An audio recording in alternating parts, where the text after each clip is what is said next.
Our next presentation is on HR audit, and we're going to have the presenters introduce themselves. I'm Farrell-Buchanan. And I'm Bianca Malloy. I'm Meredith. I'm Rachel Atkinson. I'm Allison A. I'm Jenny Hill. I'm Heidi LaCouch.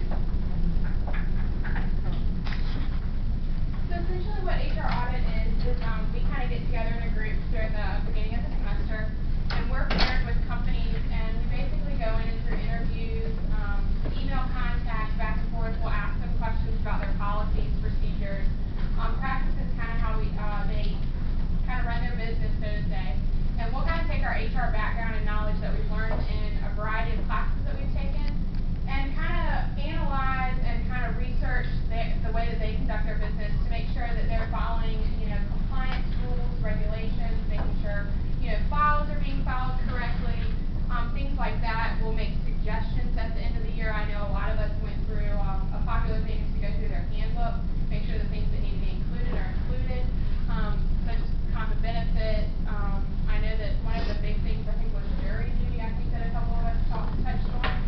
And so we do this through a partnership through obviously the Meredith College Business School with our professor Christy Dixon as our advisor, and then the Small Business and Technology Development Center, SBTDC, and they basically have a liaison that works with each individual group. If we kind of have questions about the process, they'll initially go with us to the interview just to kind of make sure it kind of runs smoothly. If we run into any problems, we can they're kind of like our resource if something were to go wrong.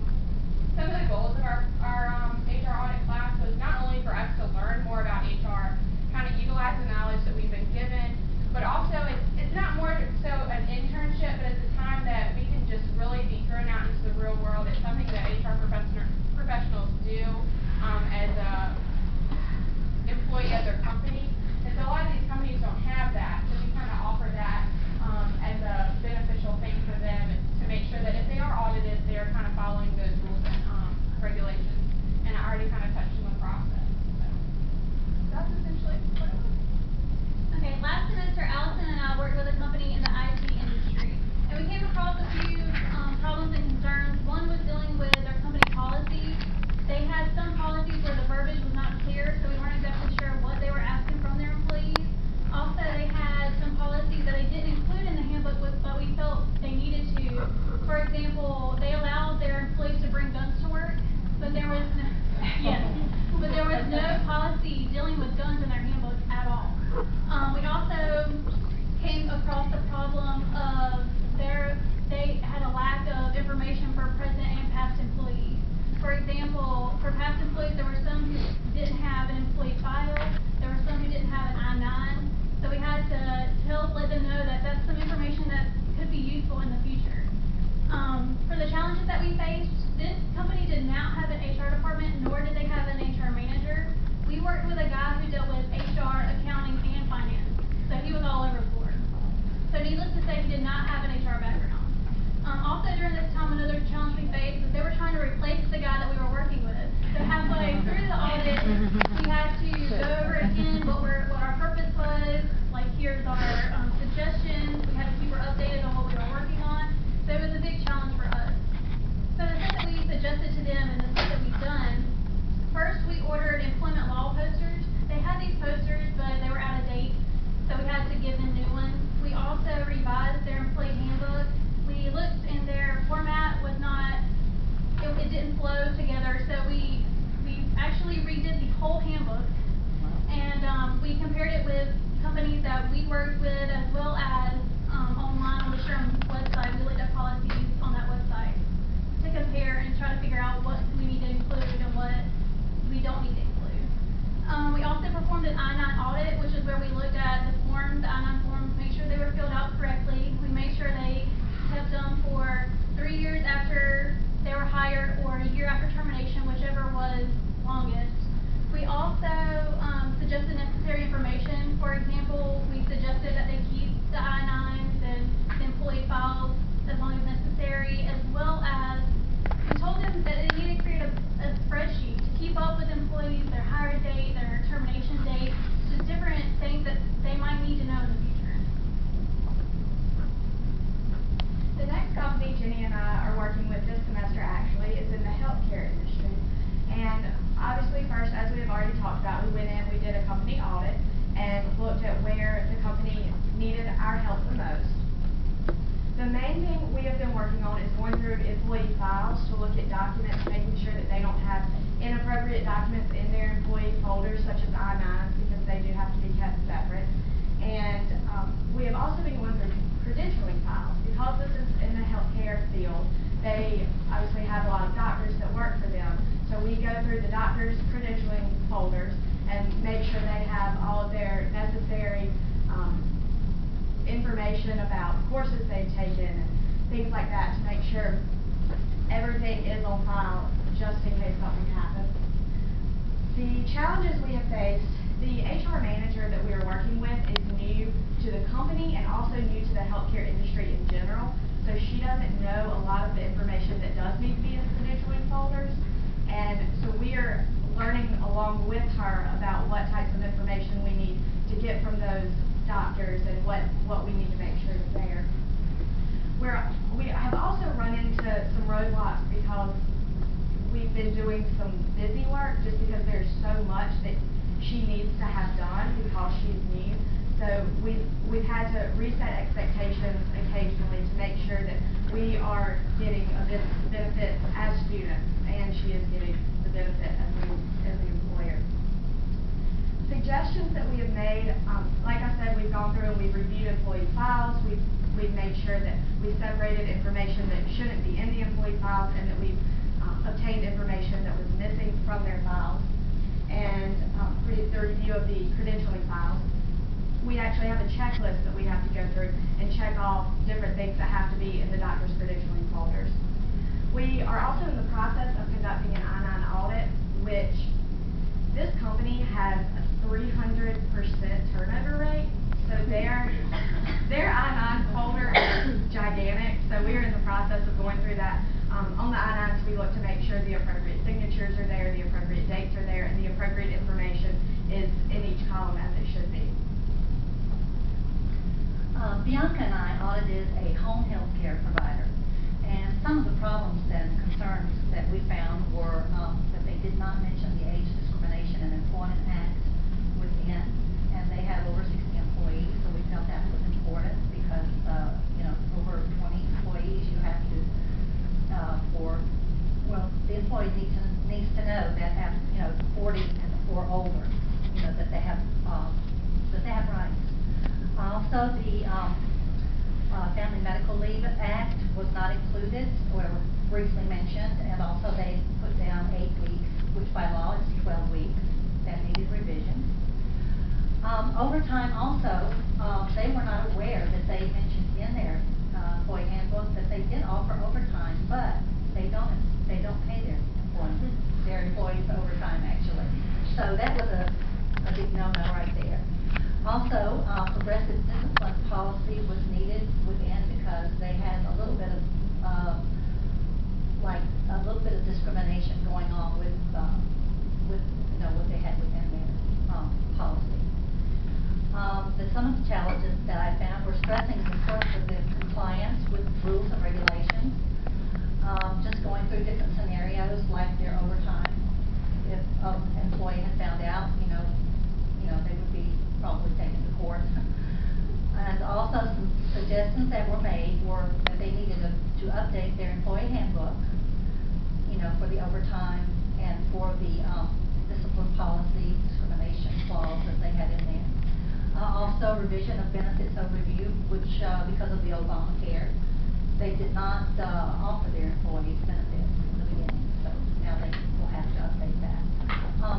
They needed an at-will statement on their application, and state beginning and ending dates for their pay because they were bi-weekly, and that was the only thing they stated within their handbook was bi-weekly. And also the importance of doing pre-employment drug screening because these caregivers go into people's homes and are dealing with patients or just regular people, and anything can happen. So, they didn't do that. They did it randomly. So we suggested that they should do that and, then apply for the job. Okay.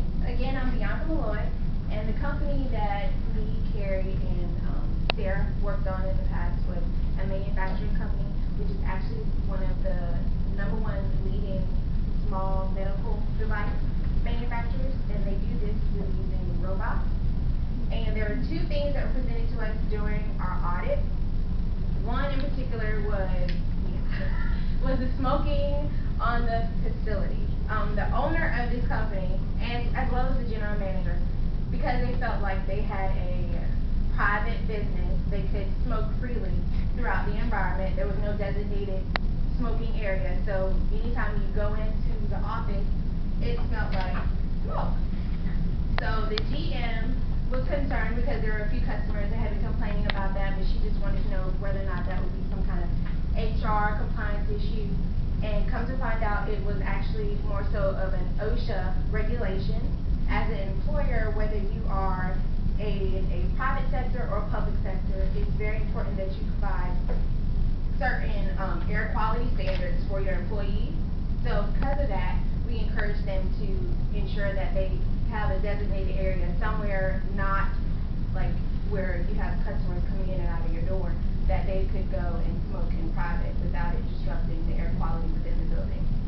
Irony in that, though, again, is that they are a medical manufacturer.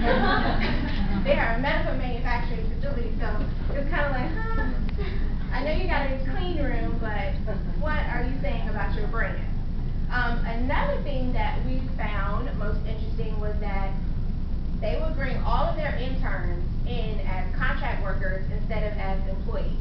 Now, the reasoning, of course, behind them doing this was because they wanted to, one, avoid having a high unemployment tax rate, which I believe, from what she told me, it was well above the ceiling.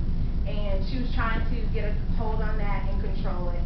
And then on top of that, they also did not want to pay any kind of employee Social Security and any kind of withholdings. They didn't want to do that, basically. So in order to avoid that, they brought everyone in as a contract worker. And when we, brought it to their attention that that was definitely illegal, of course, they were a little bit on the fence and still wanted to figure ways around that. So I would say that would be the most challenging aspect of this audit, was just the fact that, the owner himself was not really wanting to be compliant with regulations. And it wasn't that, we were there to be the bad guy. It was just that, the smoking in the facility, yeah, it doesn't seem like it could be an issue, but say years down the road, you had an employee that was here and they complained later about getting asthma or some kind of diseases directly related to smoking, they could definitely be sued, and because of that, that associate would definitely win the case.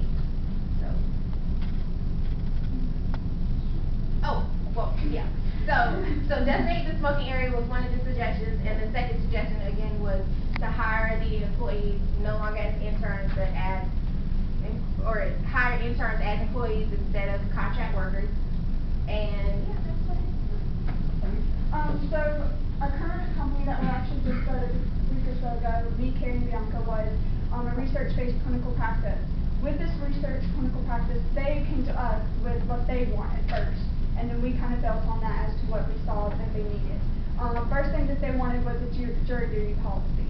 They felt like they needed it in their handbook. They also wanted to see if they could get health care tax credits from their through the Affordable Care Act.